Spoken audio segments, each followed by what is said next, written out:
Անցած անգամ մենք խոսացինք Կորինթացիների 12-րդ գլուխը 12-ից 13 համարները։ Այսօր պետք է խոսենք ուսումնասիրենք 14-ից 19 համարները։ Պետք է իրար հետ տեսնենք այս քարոզի ընդհանուր բովանդակությունը,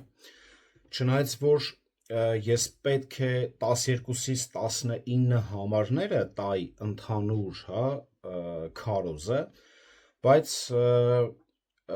կար էլի թեմաներ, որը որ մի քիչ ավելի մանրամասը տեսանք որպես վարդապետական անկյուններից, ուրեմն ինչ տեսանք անցած անգամ, որ եկեղեցին ձևավորվում է, երբ Քրիստոսը մկրտում է հավատացյալներին Սուրբ Հոգով, որովհետև մեկ հոգով մենք բոլորս մկրտվում ենք մեկ մարմնի մեջ։ Սուրբ Հոգին միջնորդ է մկրտության մեջ, բայց Քրիստոսն է, ինքն է մկրտում։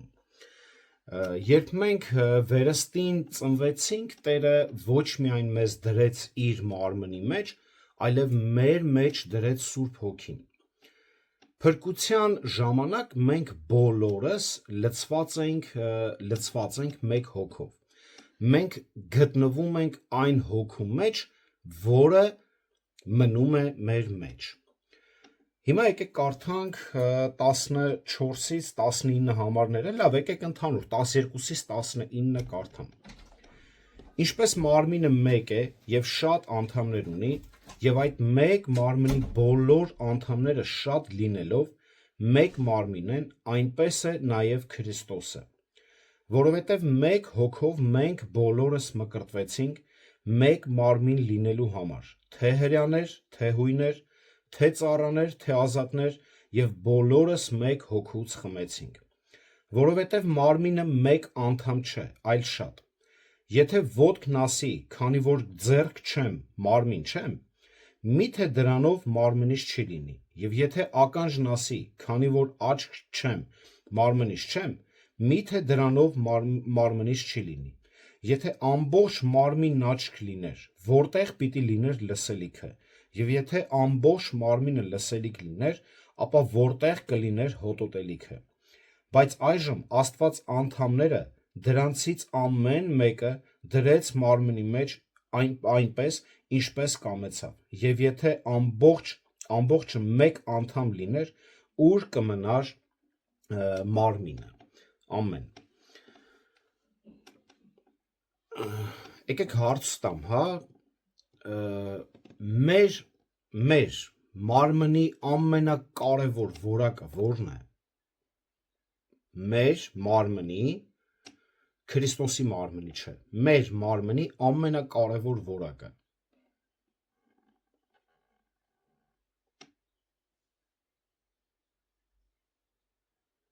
Ամենակարևոր որակը։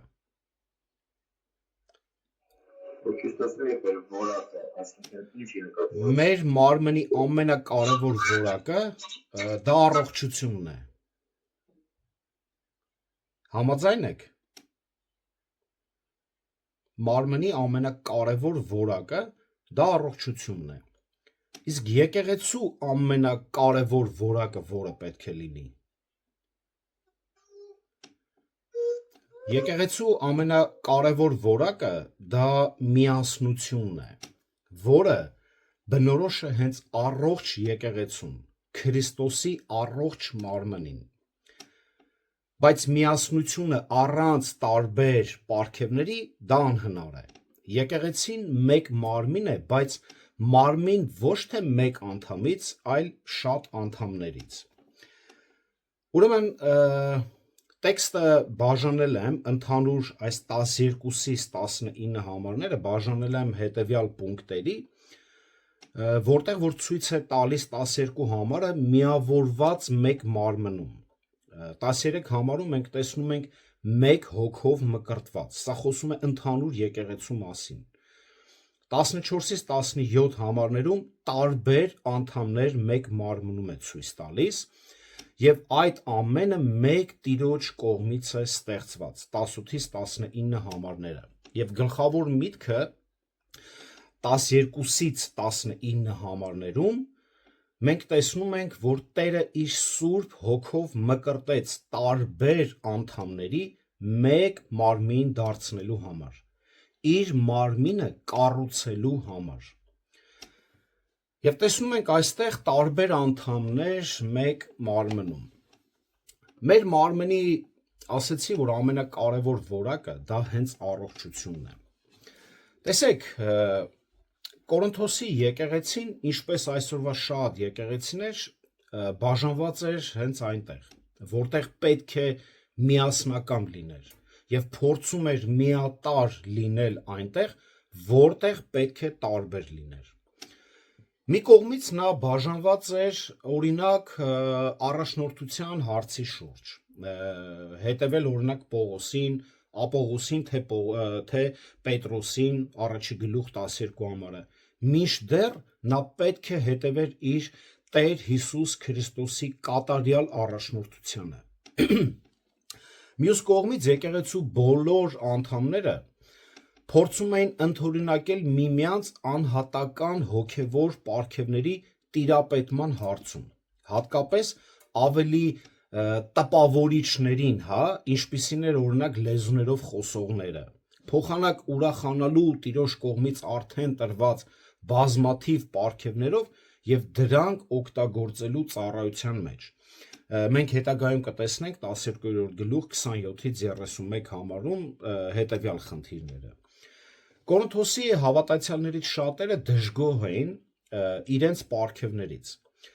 Նախանձը այս մարդկանց մարմնավորության անկասկած նշան է եւ թվում է, թե նրանցից յուրաքանչյուրը ցանկանում էր մի պարգև, որն ուներ մեկ ուրիշը։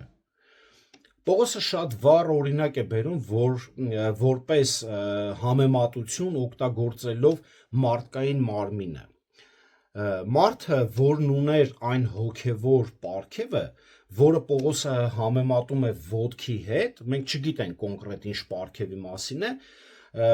կարծում էր, որ չի կարող լինել եկեղեցու մարմնի լիարժեք անդամ, քանի որ չունի մեկ այլ պարգև, որը համեմատվում էր օրինակ ձեռքի հետ, որը այստեղ Պողոսը խոսում է։ Կասկած չկա, որ եթե նրանց պարգևները փոխվեն դժգոհների գոհացնելու համար,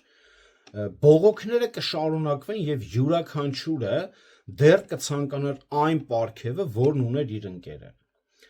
Եսասիրությունը երբեք չի կարող բավարարվել, նույնպես նախանձը երբեք չի կարող կշտանալ։ Ավելին, նախանձը հաճախ ջուրագրգիռ է եւ քմահաճ, նախանձը, կներեք,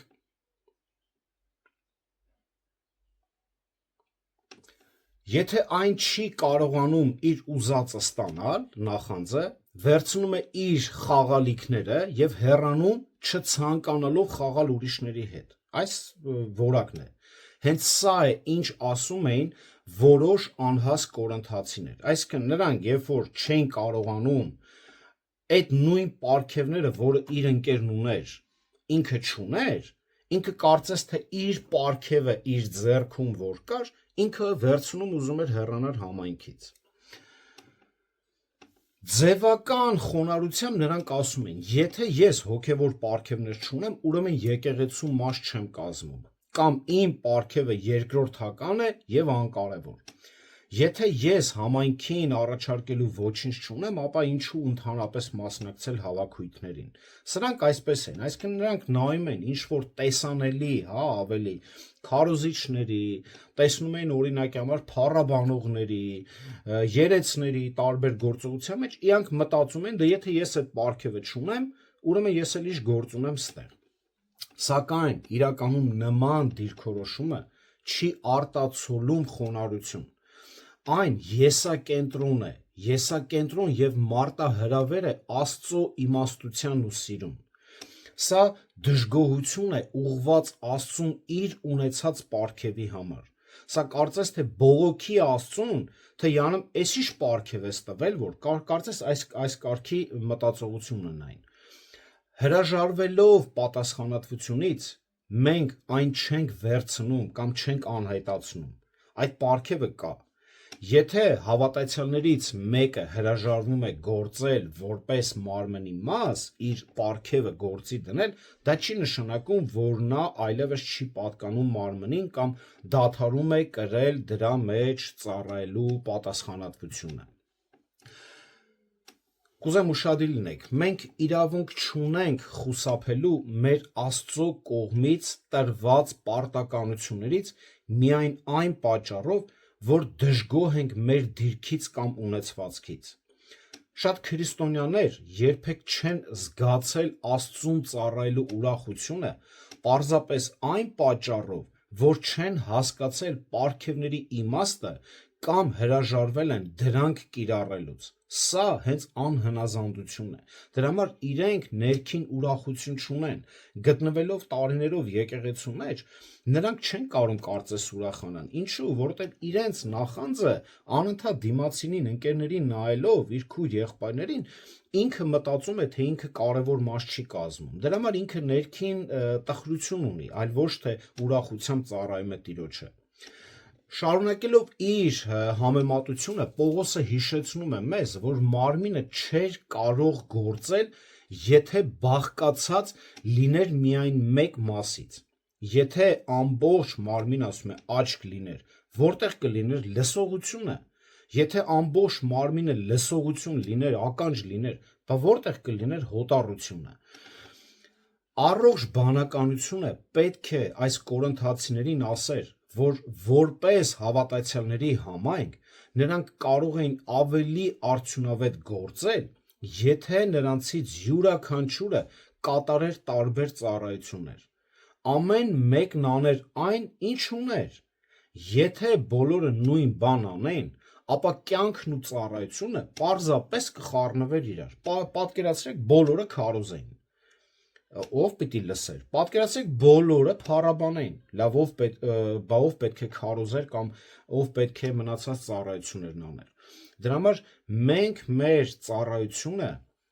շատ կարևոր է, մենք մեր ծառայությունը, մեր պարգևը բացահայտենք, տեսնենք, որտեվ Աստված հստակ ասում է Սուրբ գրքում, որ յուրաքանչյուրին տվել է պարգև, յուրաքանչյուրին։ Այսինքն սա չի նշանակում, որ գիտեք, մարդիկ կան, որ իրենք եկեղեցու մեջ գտնվելով իրանք չեն հասկանում, լավ, ես ինչ կարամ անեմ եկեղեցու համար, լավ, ես ինչ պարգև ունեմ, ինքը չի ուզում, այսինքն քնած հավատացյալ է։ Մի ուրիշ օրինակ բերեմ, հա, երբ որ այս պարգևների մեջ մենք միաբան չենք, Քրիստոսի մարմնի մեջ միասնական չենք, այսօր տեսեք առաքելական եկեղեցին ինչ է դառնում։ Այսօր ամեն մեկը խառնվել է իրար։ Գիտեք, այս ամբողջ նախանձը, այս վիճաբանությունները, որտեվ իրականում նրանք այս տեքստը կոնկրետ չեն հասկանում, որ ինչ է նշանակում Քրիստոսի մեջ մեկ լինել, մեկ հոգուց ենք խմել, մեկ հոգուց ենք մկրտվել, մեկ Տեր ունենք։ Դրա համար էլ այսօր այս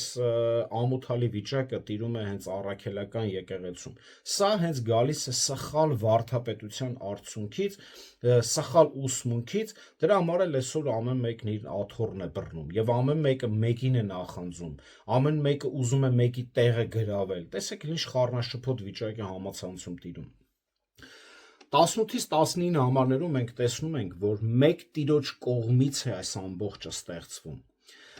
Սեփական հոգևոր պարգևներից դժգոհ լինելը շատ ավելի վտանգավոր բան է, քան պարզապես առողջ բանականության պակասը։ Ցանկանալով այնպիսի պարգևներ, որոնք չունեն կորինթացի հավատացյալները, կասկածի տակ էին դնում Աստծո իմաստությունն ու բարությունը, ենթադրելով, որ Աստված սխալ է թույլ տվել։ Ավելին, նրանք ենթադրում էին մարմնավոր կամ դիվային կեղծիքների թակարդը ընկնելու վտանգը։ Նրանց հիմնական թերությունը հիմնականում հոգևոր էր, այլ ոչ թե մտավոր ոլորտն էր։ Այսինքն այս մարդիկ ավելի շատ խնդիր ունեին իրենց հոգևոր կյանքի հետ, որ քանց մտավոր, հա, որտեվ հոգևոր մարդը իրականում այսպես չէր մտածում։ Հոգևոր մարդը չի կարող այսպիսի նախանձով լցված լինել եւ փորձել Տիրոջ եկեղեցուց հեռանալ։ Նրանք իրենց պարգևները ճիշտ լույսի ներքո չէին տեսնում, քանի որ ճիշտ լույսի ներքո չէին տեսնում գերիշխան Աստծուն։ Ի վերջո նրանք իրենց պարգևները չեն ստացել ճակատագրի որևէ պատահական քմահաճույքներով, բայց Աստված մարմնի անդամները յուրաքանչյուրը մեկ առ մեկ դասավորել է այնպես, ինչպես ինքն է կամեցել։ Եթե կամեցել է, որ այս մեկը պետք է քարոզի, այս մեկը պետք է երգի, այս մեկը պետք է տա, այս մեկը պետք է, չգիտեմ, մանուկների ծառայության վրա լինի եւ այլն, ուրեմն Աստված ինքը այդ ամենը հատիկ մեկ առ մեկ այս ամենը կազմակերպել է եւ ինքն է դրել այդ մարմնի մեջ։ Կասկածել սեփական պարգևների նկատմամբ նշանակում է կասկածել Աստծուն, իսկ չօգտագործել հոգևոր պարգևները նշանակում է անհնազանդ լինել ուղղակի Աստծուն։ Եվ հենց այս մարդիկ անհնազանդ են եւ կարծես իրենց հարցը ոչ թե Պողոսին էր կոնկրետ ուղված, այլ ուղված էր կոնկրետ Աստծուն։ Իրենց բողոքը կարծես այստեղ էր կայանում։ Իսկ ինչ է ասում Հռոմեացիների 9-րդ գլուխ 20-21 համարները։ Կարդամ. Բայց դու ով ես, ով մարդ, որ Աստծո դեմ պատասխան ես տալիս։ Միթե ստեղծվածն իր ստեղծողին կարող է ասել, թե ինչու ինձ այսպես ստեղծեցիր։ Միթե բրուտը իշխանություն չունի կավի վրա, որ նույն զանգվածից մեկին պատվի անոթ պատրաստի, մյուսին անարգության։ Հիմա Տերը ինքը կամեցել է, որ ամեն մեկս մեր դերն ունենանք, մեր պարգևներով հանդերձ իր եկեղեցին կառուցենք։ Դրա համար տեսնում եք, չկա մեկը, որ ասի ես պարգև չունեմ, դա անհնար է, պարզապես կամ մենք ծույլ ենք, կամ մարմնից դուրս ենք, կամ էլ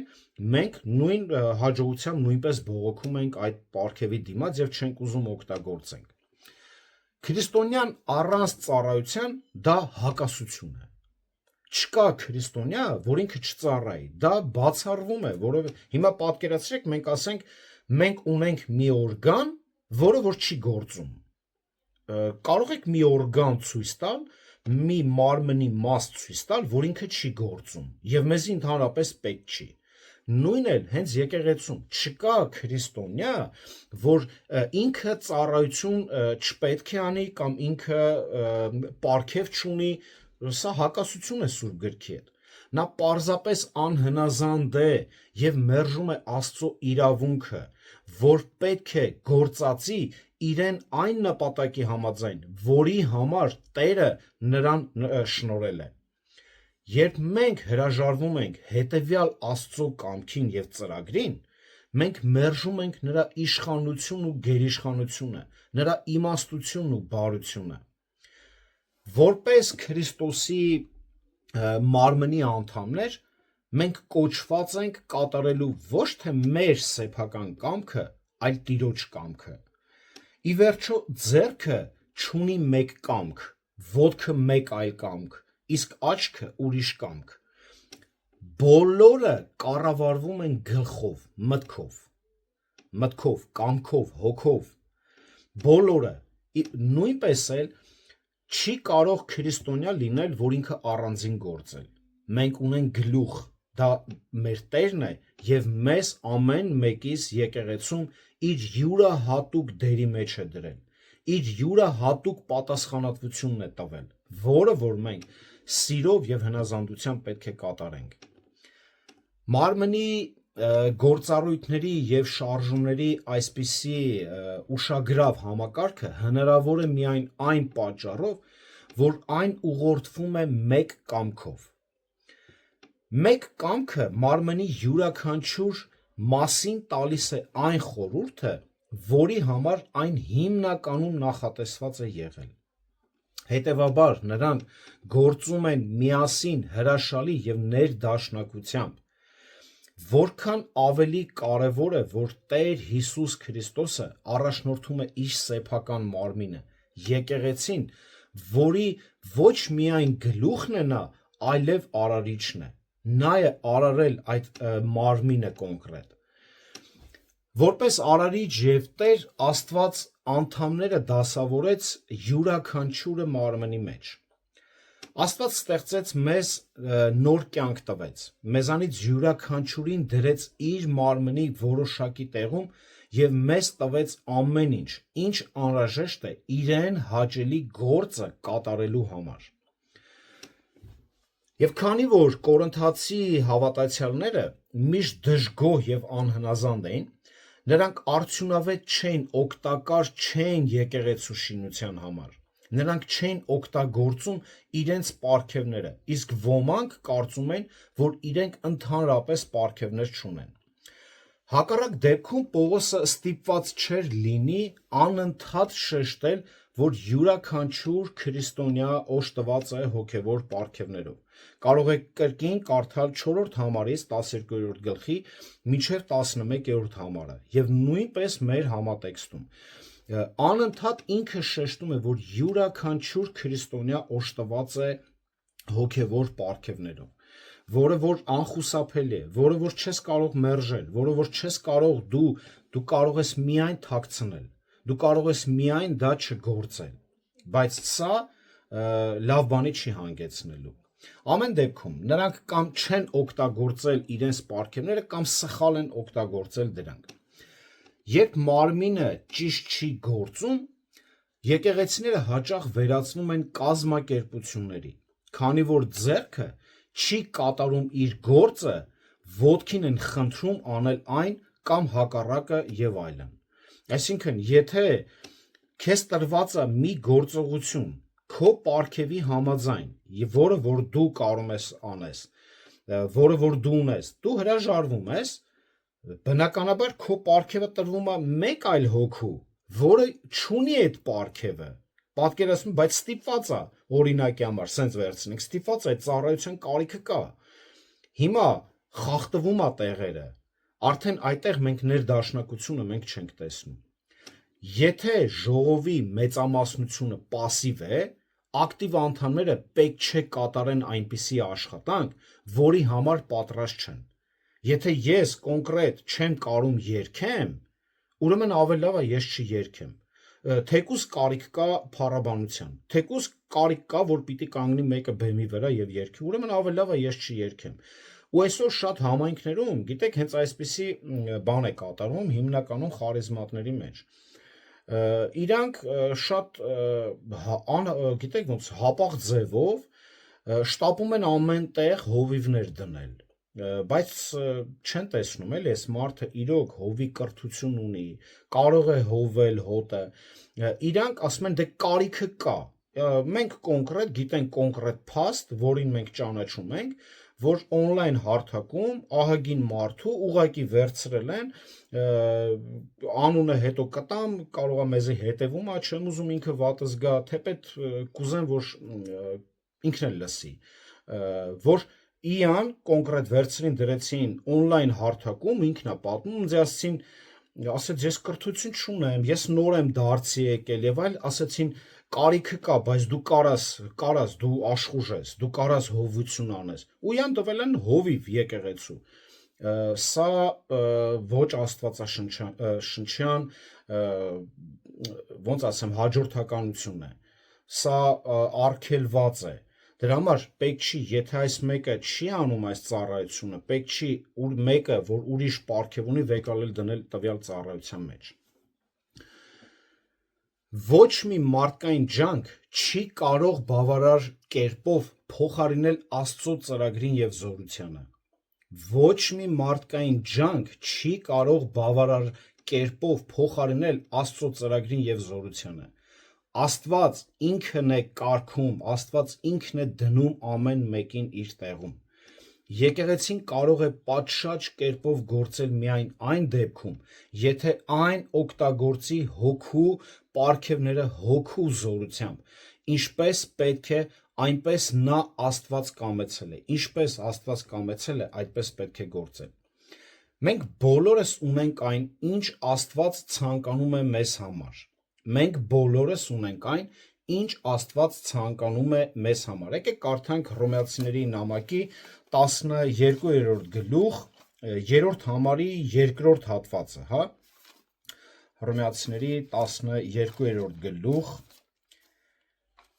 3-րդ համարի 2-րդ հատվածը կարդամ։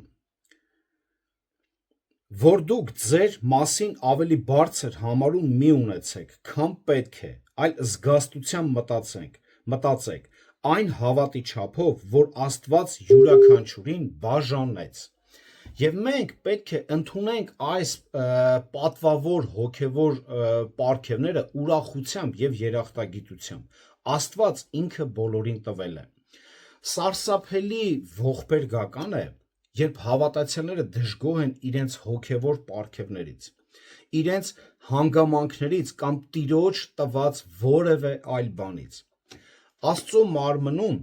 նրա ընտանիքում տեղ չկա դժգոհության, նախանձի, եսասիրության կամ ունայնության համար։ Ոչ մի քրիստոնյա չի կարող դառնալ ավելի լավը, ավելի տպավորիչ եւ օգտակար, եթե իր պարգևը թողի եւ ուրիշ բանով զբաղվի։ Ավելի լավ է ու պետք է գոհ լինենք նրանով, ինչ Աստված տվել է մեզ, քանի որ նա իր յուրաքանչյուր զավակին տալիս է հնարավորինս լավագույնը։ Այն նվերը, որը Տերը տվեց մեկ այլ հավատացյալի, մեզ համար լավագույն տարբերակ չէր լինի։ Եվ 19-րդ համարում ասում է, որ եթե դրանք բոլորը մեկ անդամ լինեն, որտեղ կլիներ մարմինը։ Այստեղ Պողոսը ավելի մանրամասն է բացատրում 17-րդ համարում առաջ քաշած այս գաղափարը։ Մարմինը, որն ուներ միայն մեկ անդամ, մարմին չէր կարող լինել։ Պատկերացրեք, լինի միայն ձեռ կամ միայն գլուխ, դա չի կարող լինել։ Եվ այսօր իրոք շատերը ձգտում են մանավանդ լինել հովի պաշտոնին, բայց նրանք պատկերացում չունեն դրա պատասխանատվության դերի մասին։ Գիտեք, սա մի քիչ բեմի կողմից նման մարդիկ, ովքեր որ ձգտում են, չէ, բայց չունեն տվյալ, հա, պարգևը կամ չունեն տվյալ գիտելիքները եւ այլն, կարծես նրանք ձգտեն անձնական փառքի, այլ ոչ թե Քրիստոսի ծառայության։ Եթե Տերը քեզ չի տվել, ուրեմն պետք չի, որ դու ձգտես դրան։ Ուրեմն, եկեղեցին իր բոլոր անդամներն ունեն նույն պարգևը, որի բոլոր անդամներն ունեն նույն պարգևը եւ նույն ծառայությունը, իրականում եկեղեցի չի լինի։ Երբ մենք դժգոհ ենք Աստծո տված պարգևներից կամ չենք օգտագործում դրանք, դա ուղղակի հիմարություն է։ Դա բացահայտում է մեր հոգևոր անհասունությունը։ Մենք ինքներս անկատար ենք, բայց Աստծո տված պարգևները կատարյալ են, ինչպես նաև այն ծառայությունը, որին նա կոչել է մեզ այդ պարգևներն օգտագործելու համար։ Նրա ծրագիրը եկեղեցու համար կատարյալ է, ինչպես նաև պարգևները։ Եվ մենք իր տված պարգևները պետք է շատ սիրով եւ խոնարհությամբ կարողանանք բացահայտել եւ կիրառել։ Եկեք երկու գործնական քայլեր էլ տեսնենք եւ ավարտենք։ Հիշեք, որ բոլորս մեկ հոգուց ենք մկրտվել, մեկ լինելու համար, մեկ մարմին կազմելու համար։ Մենք հոգու մեջ, մարմնի մեջ իրավունք չունենք բաժանություններ բերելու, այլ միասնական լինելու։ Երկրորդը, երբեք ձեր պարգևը թերի ոչ կարևոր մի համարեք։ Յուրաքանչյուր պարգև Տիրոջ մարմնի ամբողջությունն է։ Միգուցե մի անդամ իր պարգևով հանդերձ աչքի չի ընկնում, բայց նա Տիրոջ մարմնի մեջ շատ կարևոր տեղ է հենց գրավում։ Մենք չէ, որ պիտի որոշենք, թե որն է ավելի կարևոր, պատվական եւ որը ոչ։ Եվ երբեք մեր պարգևը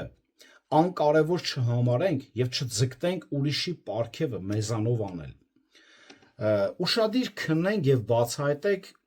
թե Տերը ինչ պարգև է ձեզ տվել եւ այն օգտագործեք Տիրոջ փառքի համար։ Եվ 18 համարում, որ ասում է Աստված ինքը կամեցավ տալ մեզ այդ պարգևը, դնել, դասավորել մեզ մարմնի մեջ, ինչպես կամեցավ, ուրեմն բարի եւ հնազանդ գտնվենք Աստծուն եւ տրված պարգևը օգտագործենք ինչու ավելի շատ կարևոր նախ եկեղեցին կառուցելու համար, եկեղեցին ավելի առաջ տանելու համար, Աստծուն հնազանդվելու համար եւ ամենակարևորներից մեկը, որ չվերցվի այն մեզանից, որովհետեւ եթե մենք մեր պարգևները չենք օգտագործում, դա եթե եկեղեցուն կարիք այդ ծառայություն անելու, Տերը մեկ ուրիշի կվստահի տվյալ ծառայությունը։ Եվ ինչ է ստացվում, որ մենք մեզի կարծես ուզենանք եկեղեցու մարմնից մասնատենք, առանձնացնենք, ինչու որտեվ ես այսպես էի ուզում չեղավ, բայց պետք է տեսնենք Տերը ինչ պարգև է մեզ տվել։ Եթե Տերը տվել է, ուրեմն այն պետք է օգտագործենք հենց իր համար։ Տերը օրհնի բոլորիդ, եկեք աղոթքով ավարտենք։